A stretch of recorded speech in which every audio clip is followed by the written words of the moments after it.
Aprender a convivir, confiar y colaborar es el desafío urgente que tenemos a propósito del cambio climático y también la epidemia, ¿no? La pandemia del COVID-19, que va teniendo variantes, que va generando desafíos de vacunación a nivel mundial. Vamos a dar inicio entonces al primer panel del Congreso Futuro Bio Bio 2022, el primer panel de este día dedicado a los impactos climáticos y estrategias de adaptación. Y vamos a invitar a pasar y a tomar ubicación a los panelistas e investigadores de nuestra región. A la doctora Camila Fernández Ibáñez, le damos la bienvenida, por favor. Yo te contaba ya, ella es bióloga marina y académica de la Universidad de Concepción, doctora y magíster en Ciencias del Mar de la Universidad Mediterránea en Francia. También vamos a invitar al doctor Iván Hinojosa Toledo.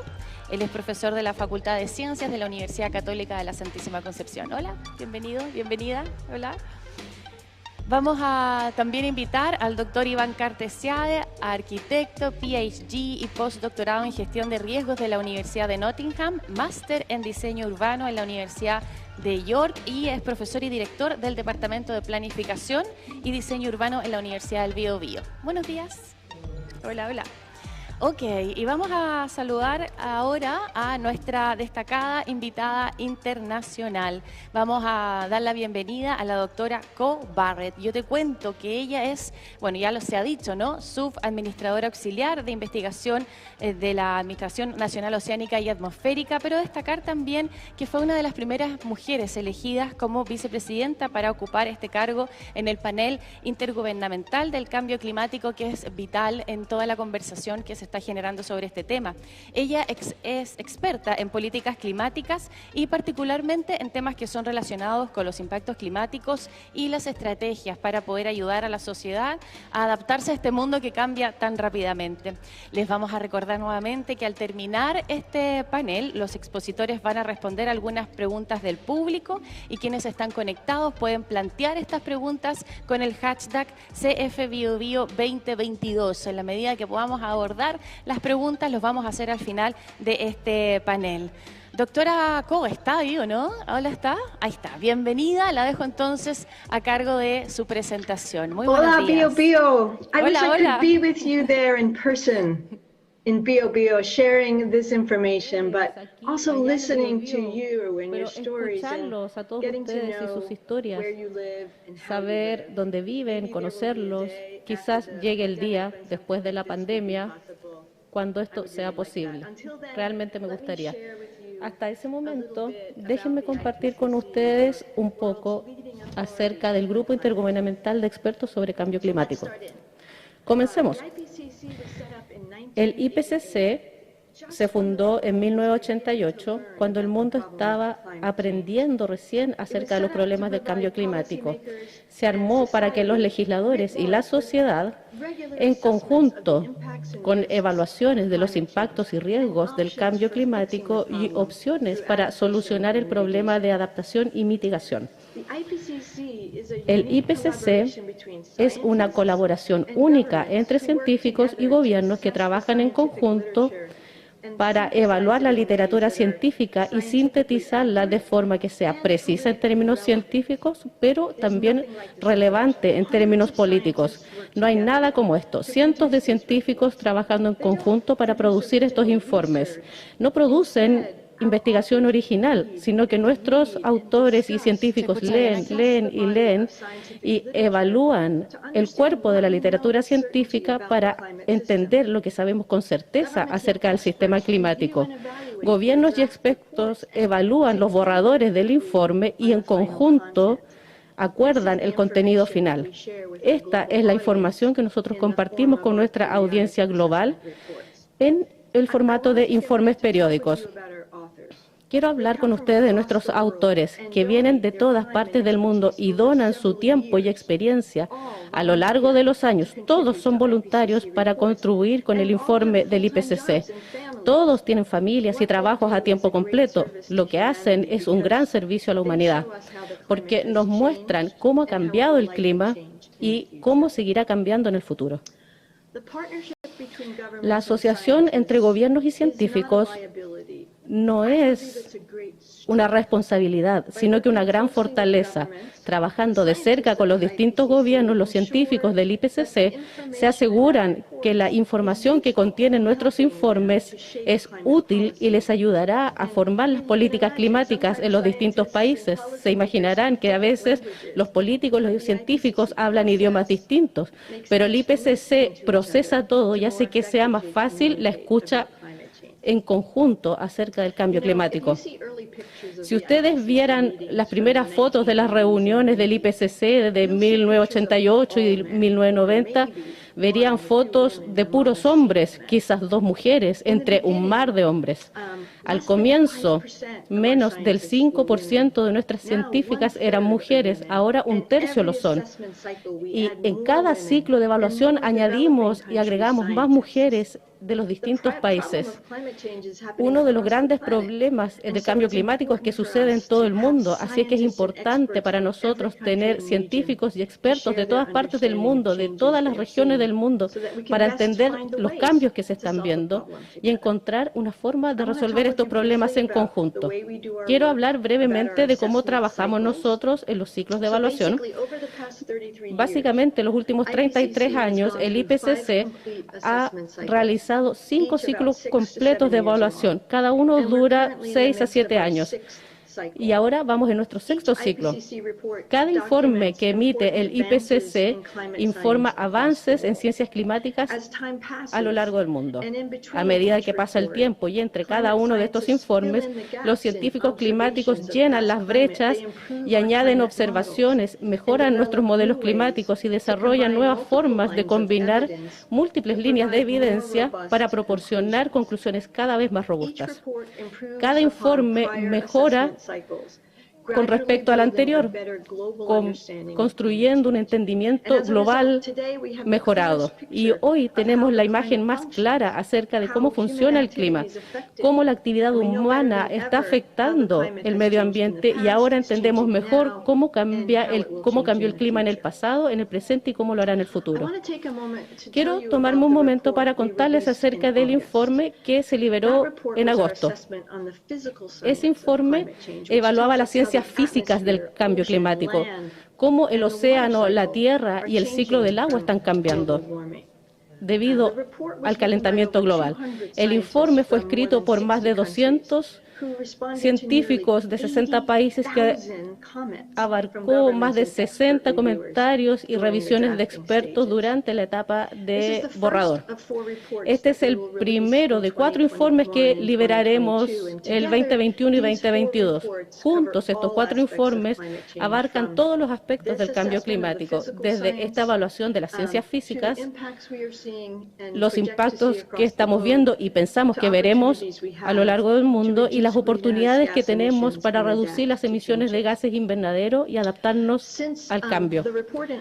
Desde el informe que se liberó en agosto, que es el más reciente, me voy a tomar un minuto para contarles los descubrimientos más importantes. Ese informe nos dijo que la Tierra ya se había calentado 1.1 grados Celsius con respecto a los tiempos preindustriales. Cada década que pasa, producimos récords nuevos de temperatura. Y esto lo estamos viendo y es realmente una tendencia alarmante e innegable. Muchos esperamos reducir el calentamiento lo más posible y mantenerlo a 1,5 grados Celsius.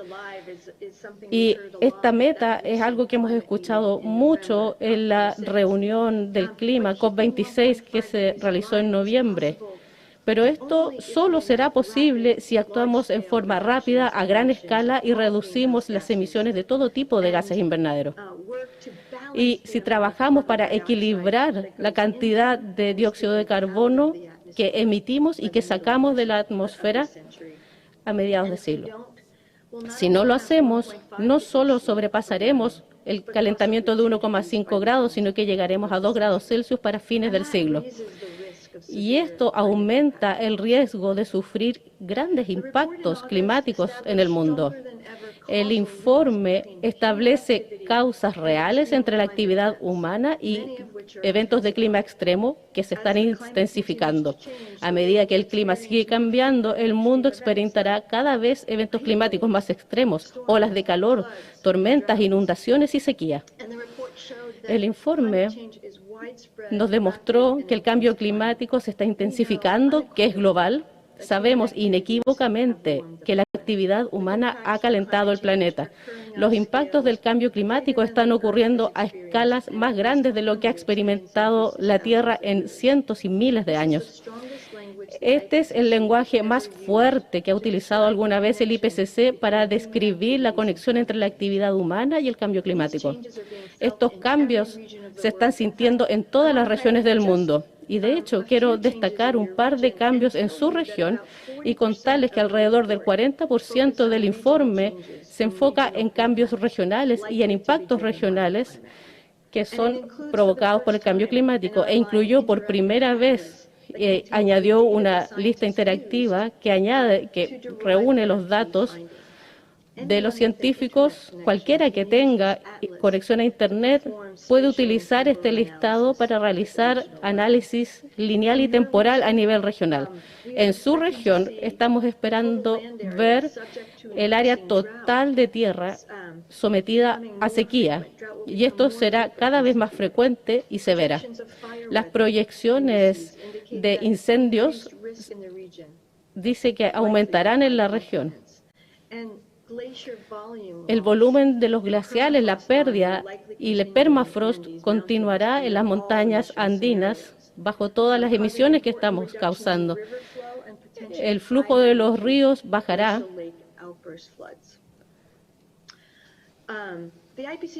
El IPCC tiene 3 informes que liberará este año. El próximo mes liberaremos uno de los impactos, adaptación y vulnerabilidad. En marzo, uno acerca de la mitigación, y a final de año liberaremos un informe síntesis que combinará todo lo que hemos aprendido en este ciclo. Cada informe tiene un resumen simple y breve que captura los hallazgos más importantes. No es necesario que lean cientos de páginas para aprender de la mejor ciencia que nosotros podemos proveer. Creo que compartiendo todo lo que sabemos acerca del cambio climático podemos provocar cambios que protegerán nuestra vida y pedirle a nuestros líderes que conserven este mundo para las futuras generaciones. Espero que nuestro informe les ayude a entender mejor los efectos del cambio climático en sus propias vidas y lo que ustedes pueden hacer al respecto. Muchas gracias por escucharme hoy y vuelvo con nuestra moderadora.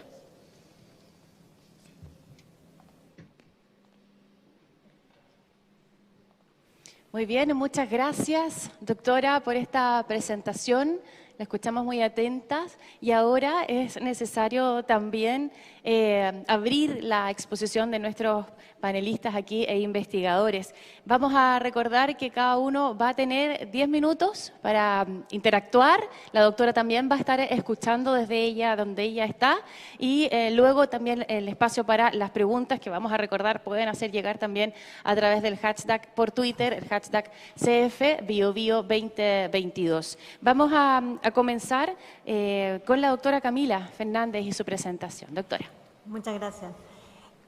Gracias a Co por la presentación, por explicarnos lo que el IPCC significa para la humanidad y lo que significa para nuestra región, el trabajo que los científicos están realizando día a día, recolectando la data necesaria para generar estos informes. Es un trabajo realmente titánico el que hacen, pero también a la misma escala de la urgencia que estamos viviendo.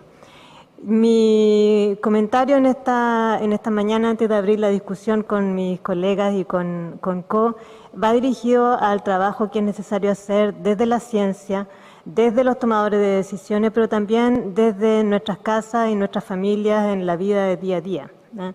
Nosotros, como oceanógrafos y en los centros de investigación que están acogidos aquí en la Universidad de Concepción, en la Universidad de la Santísima Concepción y en la Universidad del Biobío, estamos trabajando todos los días en primera línea para recabar la información de mejor calidad e ir a los lugares donde es más difícil trabajar. Somos gente que vive en terreno, que vive de la investigación oceanográfica en plataformas de todo tipo, desde Zodiac hasta buques oceanográficos de cientos de metros.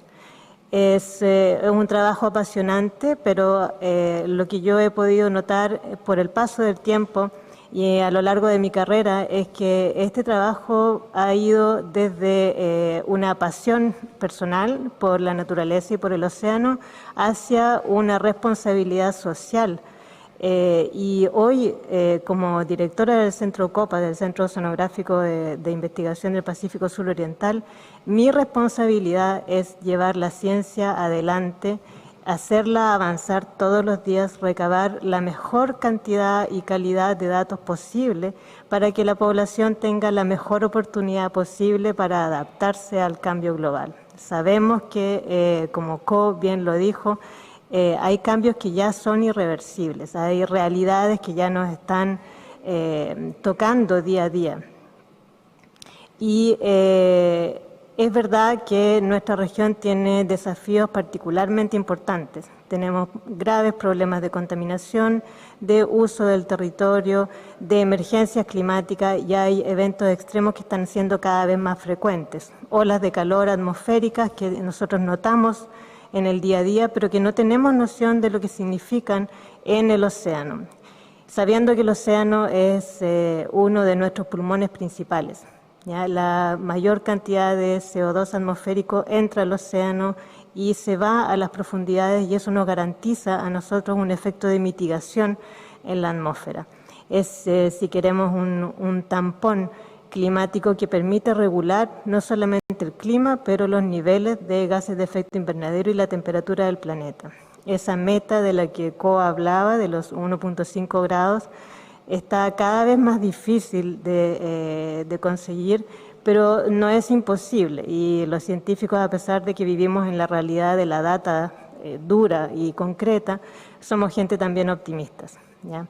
Mi responsabilidad como científico y como ciudadano hoy día me lleva a la urgencia, a ir a trabajar a terreno, a la primera línea de costa de nuestro país y nuestro desafío es estudiar desde Arica a Punta Arenas todo el océano costero, identificar las zonas donde la maquinaria biológica que está principalmente compuesta por microorganismos, ¿ya? Microorganismos chiquititos que nadie puede ver, pero que hacen el grueso de la fotosíntesis oceánica, están trabajando todos los días. Tenemos que identificar las zonas que son más diversas, más ricas, ¿ya?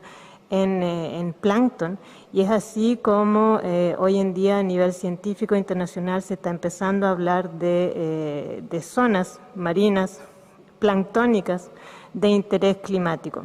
Son zonas donde la maquinaria biológica del océano trabaja con particular intensidad y Chile es una de esas zonas.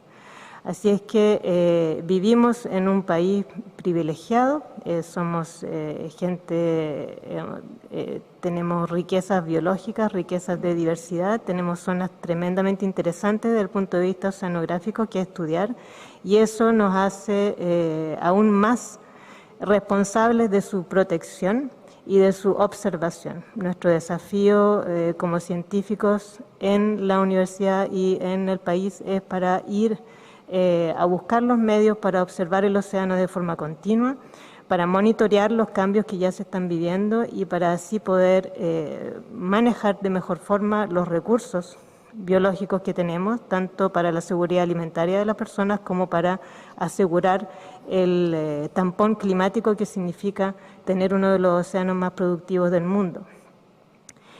Asimismo, la emergencia que hemos estado viviendo a nivel sanitario con el COVID ha tenido impactos climáticos e impactos ambientales que son innegables, ¿ya? El uso de plástico que inevitablemente va al océano ha ido en aumento sostenido y no tiene, digamos, tendencia para parar. Hoy en día, por restricciones sanitarias, la mayor parte de los productos de consumo alimentario en restaurantes y sistemas de pedido a domicilio son de plástico y eso, las mascarillas también tienen una huella de carbono que estamos tratando de cuantificar. Así es que ante la exposición de CO y lo que nos ha explicado a nivel internacional, yo creo que Chile es uno de los países más vulnerables al cambio climático y así es como tenemos que abordar la ciencia hoy en día. Nuestro desafío como grupo de investigación en oceanografía es justamente abordar esa temática de la forma más rápida y urgente posible, ¿ya? Porque lo que está en juego no solamente es nuestra convivencia a nivel de sociedad, pero nuestra convivencia con la naturaleza, que es la que en el fondo nos permite estar donde estamos hoy en día. Muchas gracias. Agradecemos a la doctora Camila, y estaba sentadita ahí escuchando atentamente, por esta presentación. Vamos a ir ahora con Iván Hinojosa, profesor de la Facultad de Ciencias de la Universidad Católica de la Santísima Concepción. Se puede extender un poquito más de 10 minutos, tenemos holgura, así que adelante. Muchas gracias. Muchas gracias, Camila. Y en realidad, más que hacer una presentación, a mí me gustaría empezar a abrir el debate, empezar a conversar un poco. Yo voy a decir algunas ideas y en esas ideas pretendo que empecemos a conversar con Iván, contigo, y las cosas que tú has dicho también me hacen mucho sentido, obviamente, a todos. Primero también agradecer a la doctora Co por su presentación, por explicarnos en qué estamos y para dónde vamos, y ya claramente nos estamos dando cuenta que estamos en un cambio climático clarísimo.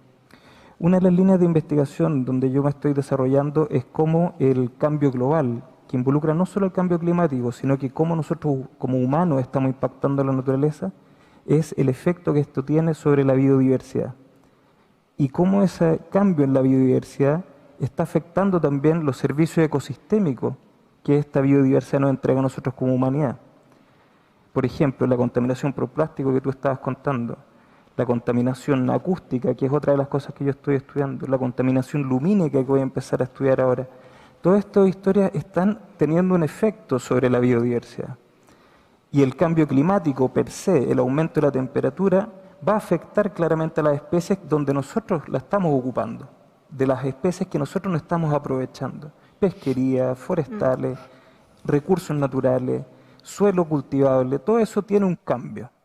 Y desde el punto de vista de nosotros, los científicos, con los grupos que yo me estoy moviendo, estamos investigando cuáles están siendo esos cambios. Para dónde las especies se están distribuyendo, se están redistribuyendo, qué especies van a desaparecer, qué especies se van a poder adaptar. Entonces, en esa línea es como la línea que me gustaría que nos centremos y conversemos. ¿Qué hacemos? ¿Más investigación? ¿Cuáles son las acciones que nosotros tenemos que tomar como individuos? Hay acciones claras que hay que tomar a nivel, como usted lo decía, acciones claras que hay que tomar a niveles de países. Y además son inequitativas. Hay países que contaminan muchísimo con gases de efecto invernadero y nosotros, los países subdesarrollados en vía de desarrollo, estamos contaminando menos. Hay una inequidad, pero nosotros como individuos sí podemos aportar. Entonces eso es lo que me gustaría que empecemos a debatir. Cómo nosotros nos adaptamos a este cambio de las especies y por otro lado, cómo nosotros aportamos a esta disminución.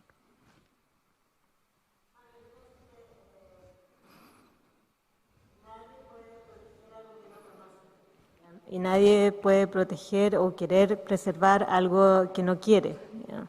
Y el ejercicio que hemos tratado de hacer desde los últimos, yo creo, de 10 años en la investigación del océano es tratar de acercar al océano a la gente. Siempre conversamos entre nosotros, decimos que Chile es un país marítimo, es más mar que tierra, tenemos más de 5.000 kilómetros lineales de costa y sin embargo es un país que mira a la cordillera. No es un país que mire hacia el océano, ya no somos un país que viva permanentemente en contacto feliz con el océano, somos gente de Valle Central y en realidad somos gente de asados, como decía el señor gobernador, en vez de gente de mariscal y cocimiento. Pero eso yo pienso que debe revertirse. ¿Ya? Le tenemos respeto al mar por razones de desastres naturales y otros, pero también somos gente que tiene una tradición marítima innegable, ¿ya?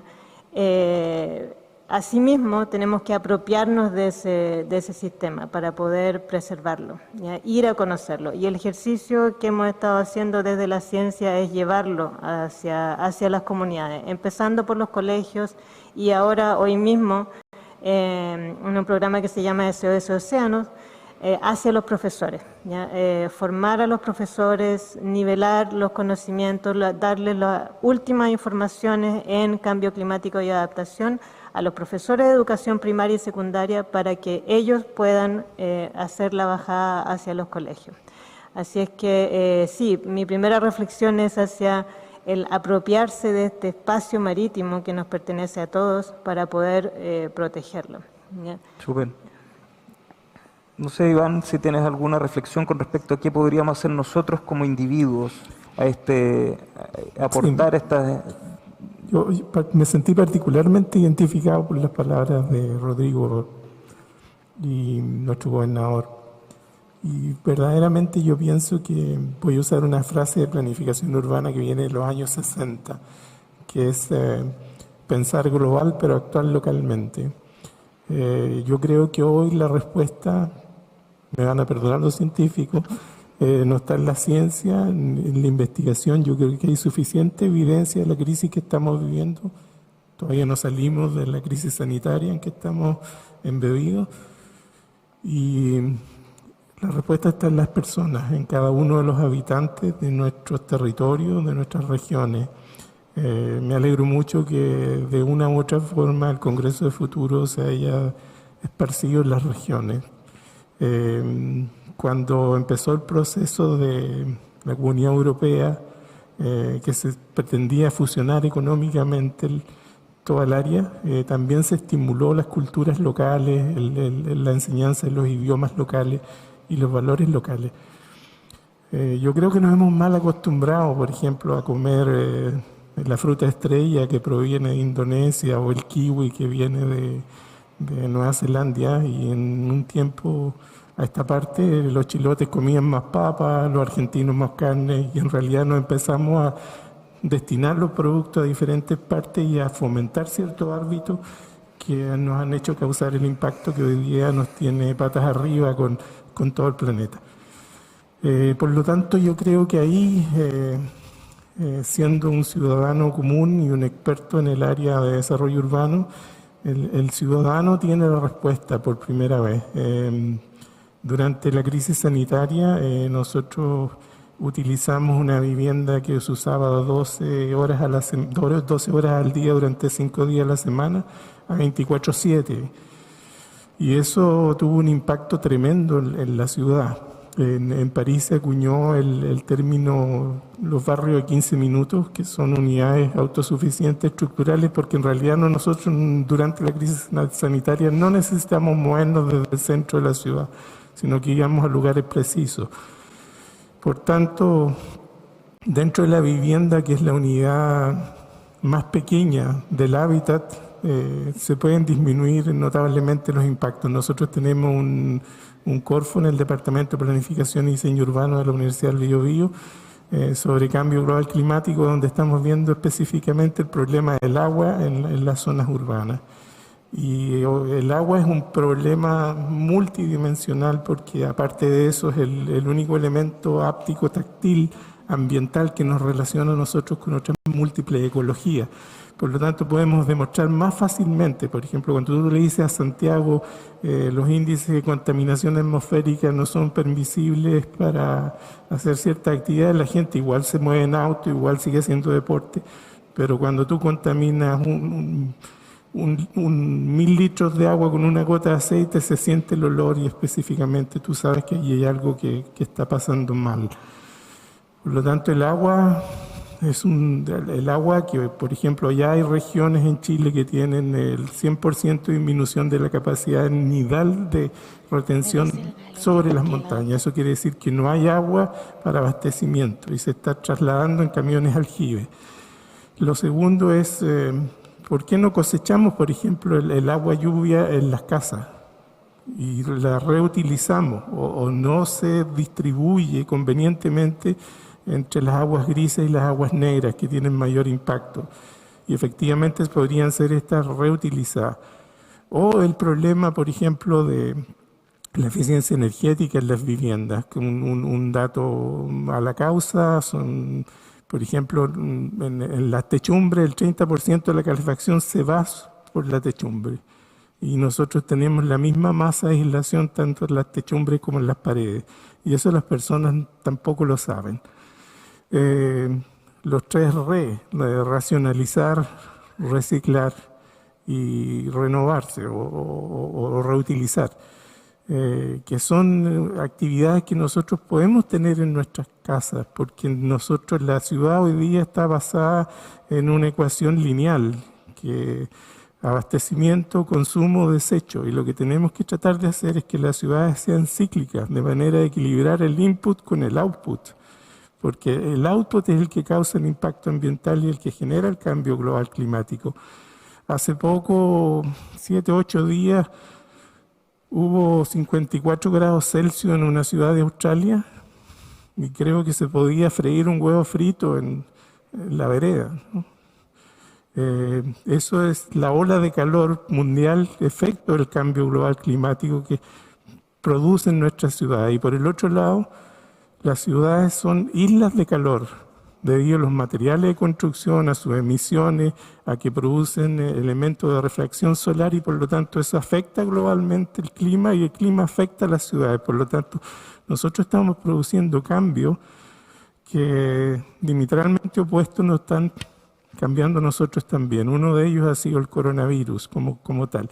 Por lo tanto, yo creo que en el hábitat más común están las posibilidades de cambio que nuestro gobernador estaba recién relevando.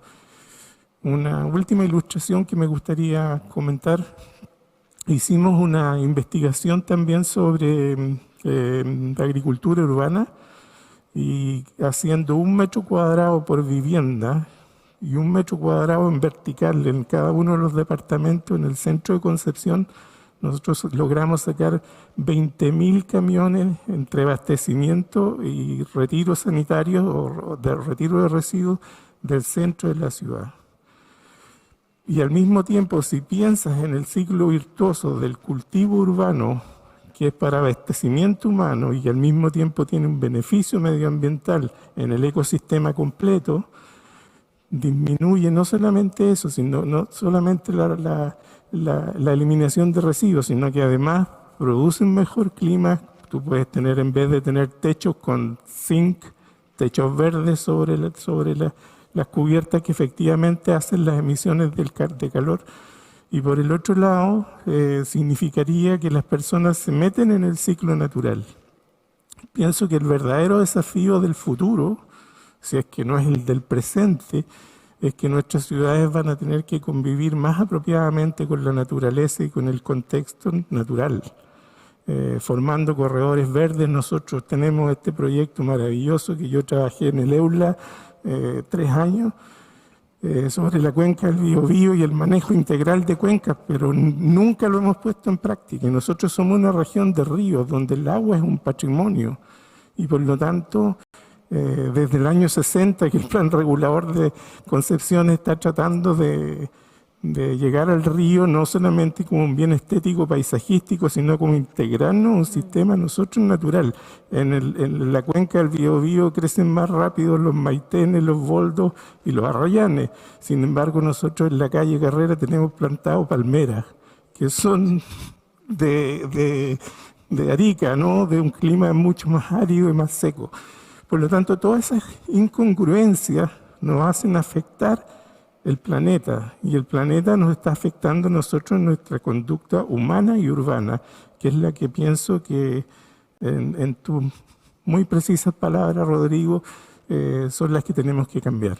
Pero a partir de cada uno de nosotros. Yo discrepo un poco con la evidencia, no discrepo con la evidencia científica, sino yo creo que hay demasiada evidencia, demasiado diagnóstico, pero falta acción. Pero Iván, ahí yo te quiero, en realidad, invitar a que no solo falta la ciencia, sino que ahí tiene que ir de las dos, de la mano, ¿no? La ciencia por un lado y también las acciones que nosotros tomemos. De la mano. Era el lema de la COP25, cada acción cuenta, cada grado cuenta, cada persona cuenta. Falta mucho por investigar aún, en la línea que yo me estoy metiendo en este minuto, que es cómo el cambio climático está afectando la distribución de las especies. Créeme que hay mucho que por conocer aún.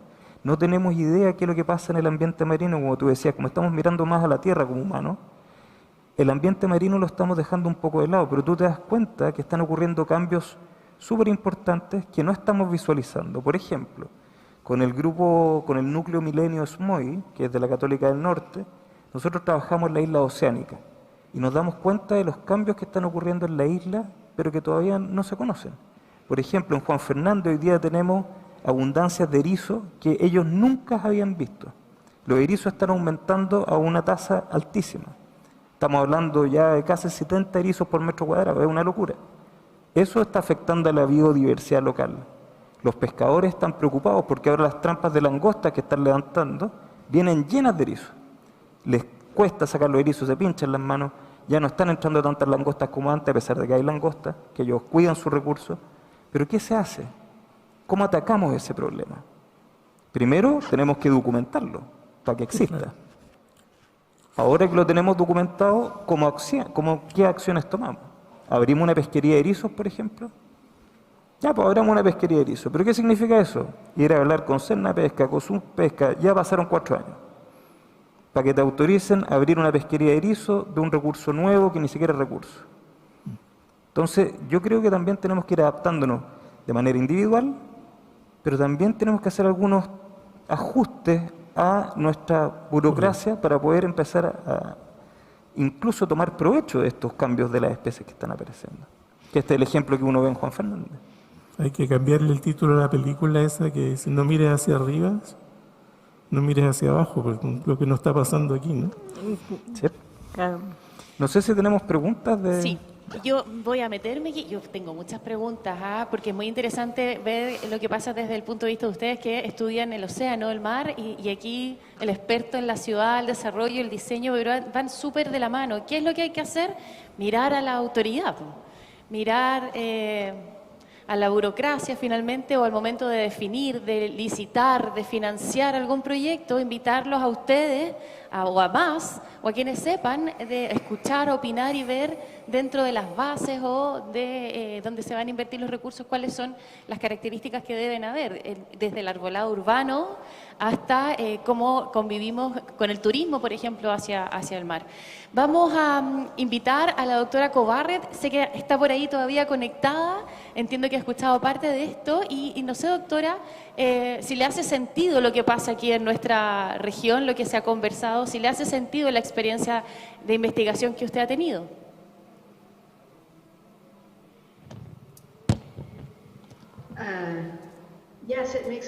Sí, tiene mucho sentido. Esta conversación es como un microcosmos de lo que nosotros estamos experimentando en el mundo. La conversación acerca de los océanos y cómo tenemos que cambiar quizás nuestra industria pesquera. Veo esto en Estados Unidos, cuando estuve hace poco en Alaska, con grupos nativos indígenas que me contaron cómo los pescados ya no estaban en los lugares en que antes los encontraban. Exactamente lo mismo que están hablando los panelistas. También me hace mucha resonancia lo que dijo Iván. Yo vivo en una casa donde capturo el agua lluvia de mi techo y tengo un contenedor en el que caben más o menos 200 litros y uso esa agua para mi baño, para lavar la ropa. Hay cosas que se pueden hacer, pero tenemos que aprender. Alguien nos tiene que enseñar. Es importante que cada uno de nosotros lo haga, pero también es importante comunicarnos con nuestro gobierno para poder también hacer cambios grandes, cambios transformacionales en la sociedad, que serán los que nos van a ayudar a resolver el problema. ¿Ya ha hecho algo con las aguas grises, un poco lo que mencionaba. ¿Alguna opinión, alguna contrapregunta a la doctora? Sí, claro. A mí me hace mucho sentido lo que Co indica y en el sentido de la escala a la que nosotros podemos actuar. Cada uno de nosotros tiene una responsabilidad y también creo que es importante hacer frente a nuestra responsabilidad y a la parte que nos toca. El otro día iba manejando y escuché una publicidad en la radio en que se hablaba de cambio climático de forma muy seria, con las consecuencias que podría tener para nosotros. Y yo dije, qué interesante que estén pasando esta información por la radio, pero en realidad era una publicidad de una inmobiliaria para comprar terrenos en Patagonia. Lo cual me pareció muy deprimente personalmente, porque en realidad la respuesta no es mudarnos hacia un lugar donde los efectos sean menos evidentes. La respuesta es pelear esta batalla climática donde quiera que nosotros estemos, ya aquí mismo, hoy día, en la vida diaria de todos los días.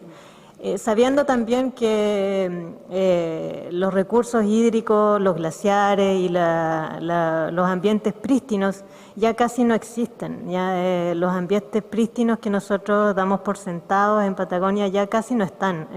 Ya no hay ambientes realmente que estén sin tocar. Hemos encontrado contaminación plástica en las aguas de los fiordos patagónicos y puede que vengan de otras latitudes y también son generadas in situ, son generadas ahí mismo. Hay zonas de convergencia de agua en los fiordos, los canales, que son zonas de retención de larvas. Y como cualquier larva, una partícula de microplástico pequeñita también se retiene ahí. Entonces, esas son zonas de alimentación de recursos pesqueros que ingieren tanto plástico como otros organismos vivos. Hay estimaciones que dicen que vamos a tener tantas partículas de microplásticos como de plancton en el océano en unos pocos años más. Entonces, la respuesta para mí no es darle la espalda al problema y mudarse. La respuesta es pelear aquí y ahora, con la mejor información posible. Entonces, mi pregunta para Co es cómo, luego de la COP26 y luego de la COP25, la dificultad de las negociaciones que siempre hay en este tipo de procesos, ¿cómo se reorganiza cada vez el IPCC? ¿Cómo rearman ese optimismo que es necesario para seguir avanzando? Los científicos, la comunidad del IPCC y lo que hacen todos los días.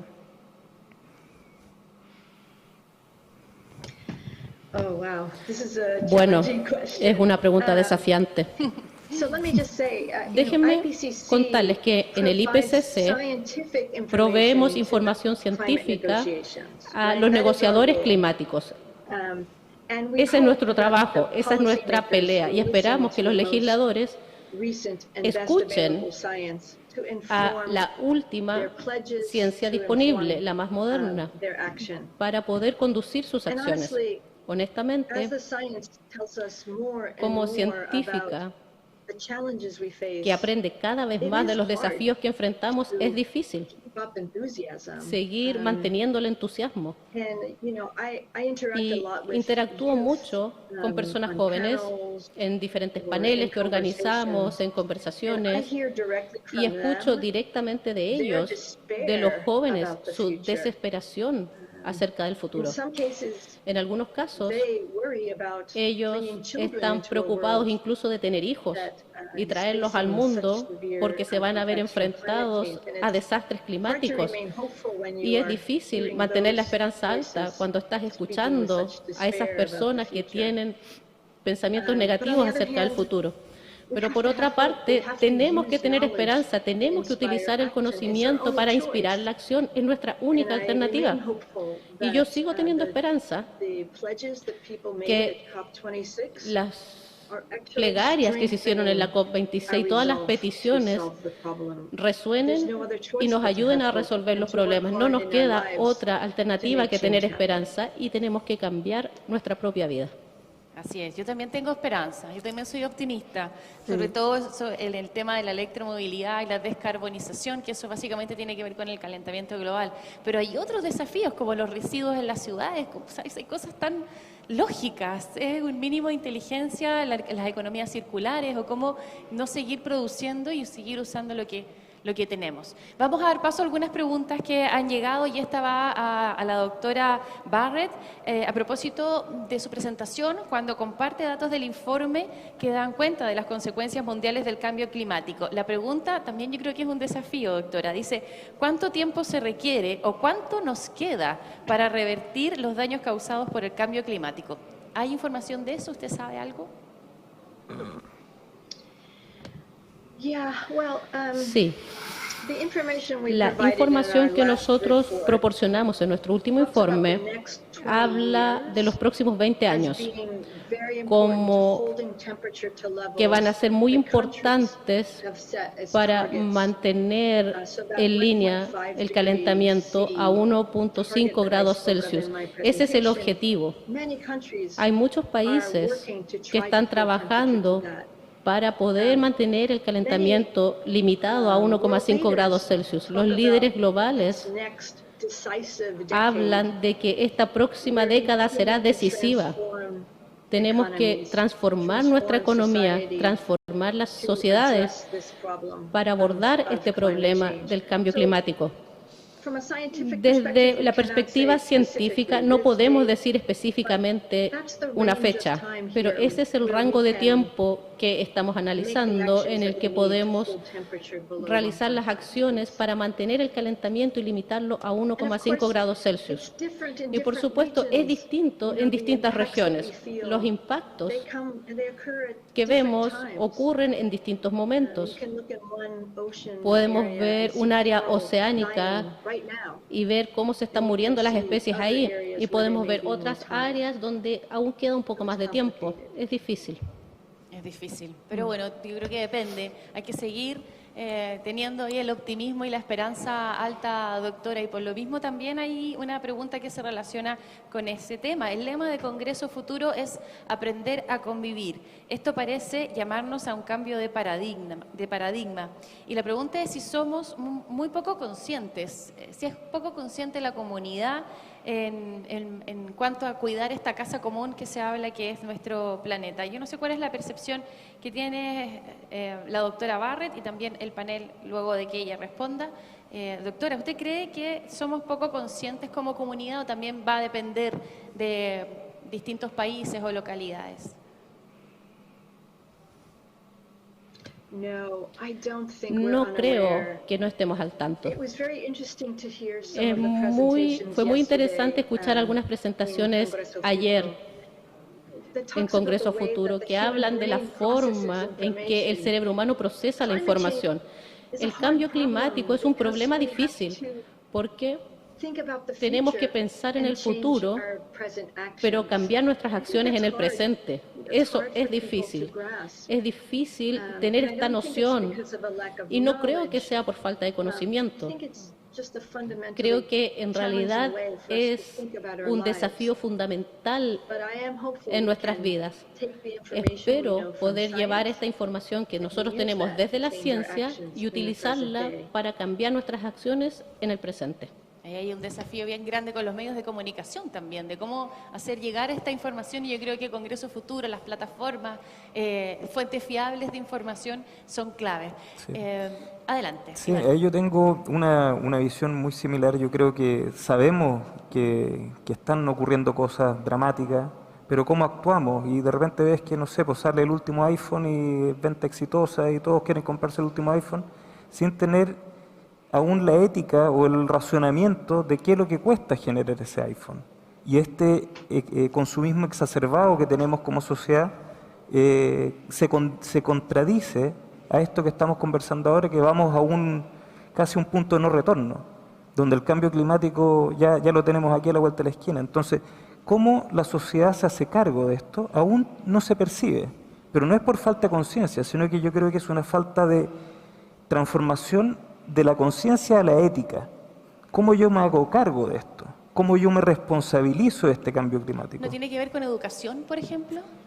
Ser Puede más ser. educados a entender que el consumo tiene unas consecuencias, tiene impacto en el medio ambiente. Puede ser con educación, pero es algo más profundo, porque esa educación no te la van a dar en la casa, o sea, perdón, en el colegio, esa educación te la van a dar en las formas de actuar, en los actos. Entonces, si tú ves que, no sé, hay grandes millonarios y mostrando riqueza,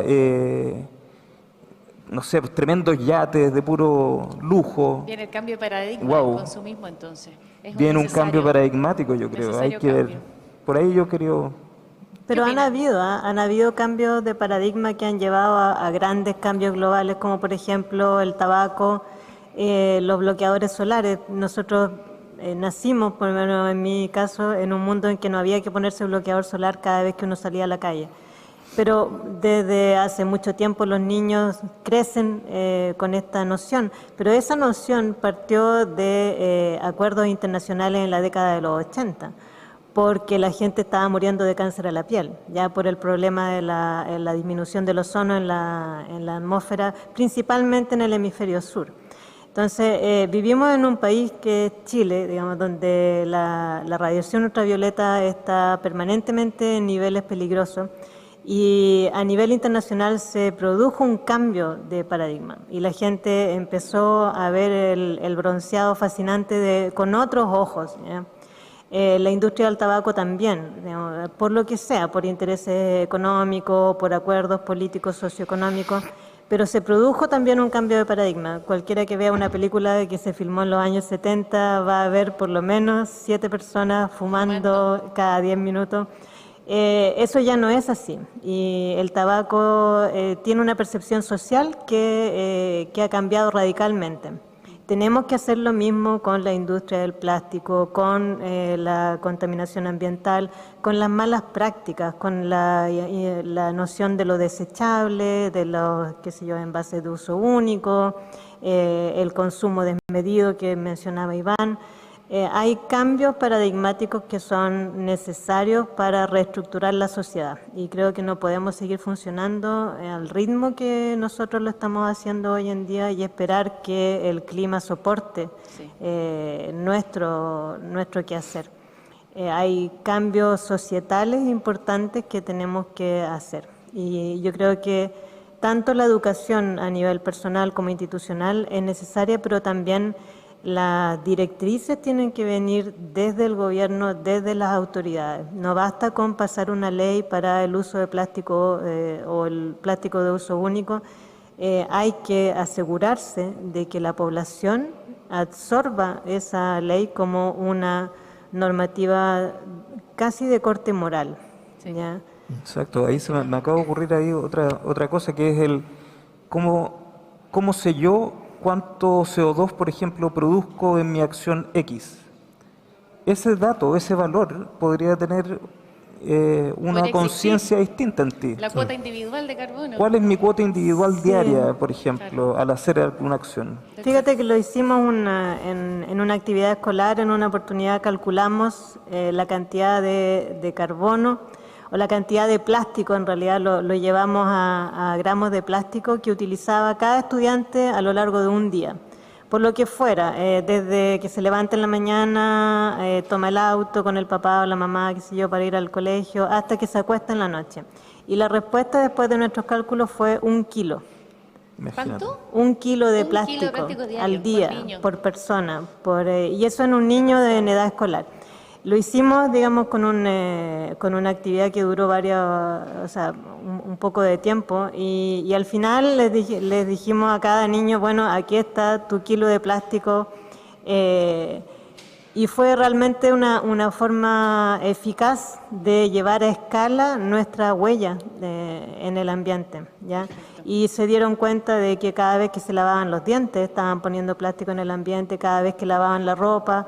Y fue, creo que una de las cosas más concretas que uno puede hacer, pero pienso que no hay que pintarlo rosa, hay que realmente dar la evidencia como es. Lo dramático. Sí. Doctor Iván. Yo estaba recordando, quiero primero decir que me equivoqué en la primera parte del panel, todo lo que dije no estaba bien. Mira, yo creo que hay algo que no hemos implementado adecuadamente en Chile. Yo trabajé para el primer gobierno del presidente Piñera en la reconstrucción de Dichato, en el plan de reconstrucción de Dichato y particularmente desde Copquecura hasta Penco. Y el valor que tiene el proceso de reconstrucción fue que se instaló dentro del aparato de gobierno y no se creó ninguna falange ni ningún departamento aparte de los que ya había. Y hoy día es un paradigma de la reconstrucción mundial. Chile avanzó mucho más rápido que Japón, que New Orleans con el huracán Katrina u otros. Siendo que los vectores, por ejemplo, en Japón trabajan mucho más rápido, son mucho más ordenados desde el punto de vista de las directrices. Los chilenos salimos mucho más victoriosos.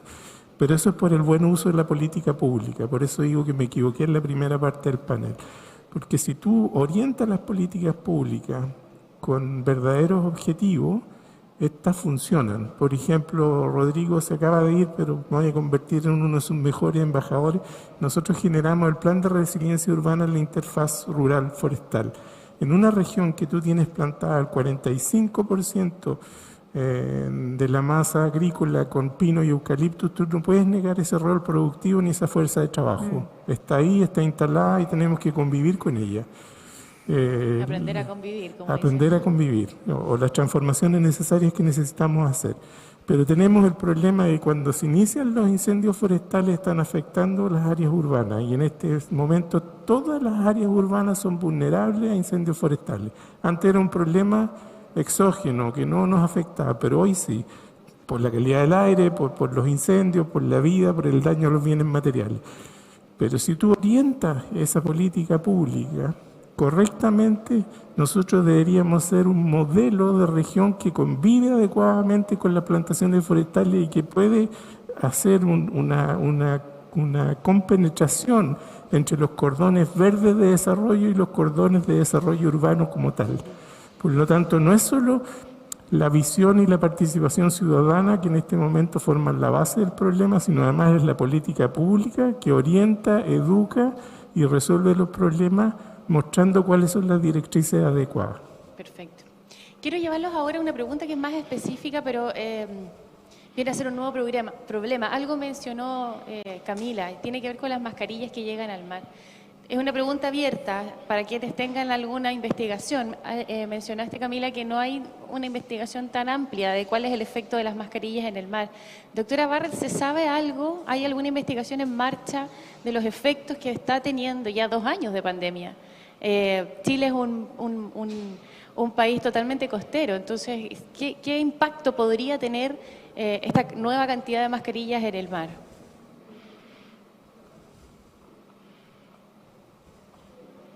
No sé de alguna investigación específica al respecto.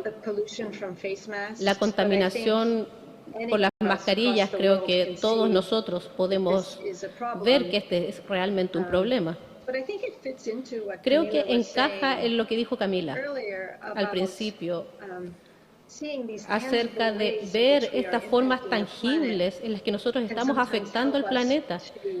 Y esto nos debería ayudar a cambiar nuestras acciones. Creo que tenemos que hacer cosas nosotros mismos, tenemos que pedirle a la sociedad y al gobierno que haga cambios sistémicos que nos ayuden a resolver los problemas a mayor escala. Perfecto. Con esas palabras, como conclusión nos quedamos, doctora Barrett. Socializar, pedir políticas públicas, presionar por ese lado, para ir cerrando ya este panel. Palabras finales, conclusiones antes de irnos. Iván. Que nos responsabilicemos, aprendamos a convivir, pero también démonos cuenta de qué es lo que estamos haciendo como individuos y cómo nosotros podemos ir mitigando estas emisiones de gases de efecto invernadero. Ese es el mensaje. Perfecto. Acción y acción. Camila. Sí, respecto de la mascarilla, hay una componente que es la colaboración internacional en lo que hacemos en nuestro oficio y que es clave para responder las preguntas de importancia global, y este es el caso del destino de las mascarillas en el océano. Hay investigaciones que se están llevando ahora, principalmente en Europa, para saber a dónde van, dónde están, porque no la estamos viendo en la calle, pero no la estamos viendo flotando en el mar. Aparentemente tienen tendencia por la composición que tienen a irse a los sedimentos, lo cual no es bueno, ¿ya? Primero porque quedan fuera de circulación para nosotros poder retirarla, y segundo porque el devenir que tienen ahí tampoco es conocido. Entonces, mi mensaje es que estamos trabajando para usted. Hay investigación de punta que se está haciendo todos los días de forma incansable por investigadores aquí en Chile, pero también conectados con el extranjero. La ciencia es una sola y es global, tanto como los desafíos que tenemos. Así es que ayúdennos en las casas, ¿ya? Somos todos ciudadanos responsables, tenemos todos una responsabilidad social desde todos los oficios que tenemos, y la responsabilidad de educar a los más chiquititos que se van a hacer cargo del problema más adelante también. Perfecto. Bien, y para terminar, doctor Cartes. Finalmente decir que pensar global y actuar local. Hoy día hay una serie de tutoriales en YouTube, en los medios, de cómo ahorrar energía en la casa, ser más eficiente desde el punto de vista energético, cómo reciclar, cómo racionalizar, cómo mejorar nuestra capacidad de vida. Hoy día, durante la pandemia, nosotros hablamos del well-being, de la forma de ser interna nuestra. Y eso está ampliamente difundido hoy en Internet, y yo creo que tenemos que hacer uso de esos medios. Y finalmente, la reflexión es que no hay desarrollo urbano sin el desarrollo de la naturaleza. Perfecto. Hoy un aplauso para los que estamos aquí para este panel. Doctora Barrett, un abrazo a distancia, muchas gracias por su aporte. Vamos a estar al tanto también de las investigaciones, felicitarla por sus logros también como mujer ahí en la ciencia, liderando toda la investigación que tiene que ver con los océanos en nuestro planeta. Así que muchas gracias. Muchas gracias. Chao, chao, muchas gracias. Agradecerles también a ustedes por esta participación, contarles que yo por ahí tenía unas cuentas, los correos electrónicos, así que los pueden buscar por Twitter, Instagram, si es que necesitan hacer algunas preguntas más bien individuales y personales. Vamos a dar término a este primer panel, pero viene ahora un segundo. Vamos a agradecer a todos quienes enviaron sus consultas, a los expositores de este espacio, Impactos Climáticos y Estrategias de Adaptación era su nombre. Y vamos a hacer una pausa a continuación para luego proceder con el segundo panel titulado Virología y el desarrollo de nuevas vacunas, que va a tener la presencia del experto internacional, el profesor Gonzalo Moratorio de Uruguay, que ha sido reconocido por la importante revista Nature como uno de los 10 investigadores más destacados del año 2020. También acompañarán en el panel regional la doctora Lilian Lamperti de la Universidad de Concepción, el doctor Matías Hepp por la Universidad Católica de la Santísima Concepción y el doctor Manuel González de la Universidad del Biobío. Vamos a dejarlos en una pausa, pero vamos a tener también conversaciones en el backstage, que va a estar a cargo de Constanza Rivera, y luego seguimos en el segundo panel de Congreso Futuro Biobío 2022. No se muevan.